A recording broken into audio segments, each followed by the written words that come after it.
కేసీఆర్ గారి కవిత కొత్త బీసీలు పార్టీ పెడుతుందట. మర్చిపోయావా కవిత?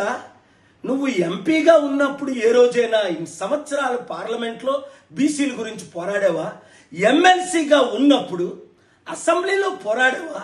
25 సంవత్సరాలు మీ నాన్న ఉద్యమం చేసినప్పుడు ఎప్పుడైనా బీసీల గురించి మీరు మాట్లాడారా?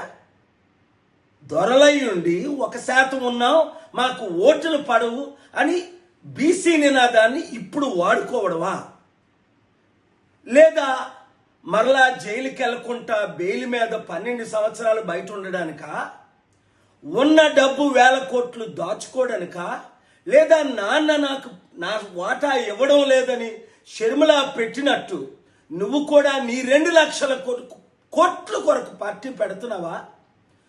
ఇంకే కారణం కొరకు? బీసీలారా, మన బీసీల గురించి తనెవరు మాట్లాడడానికి?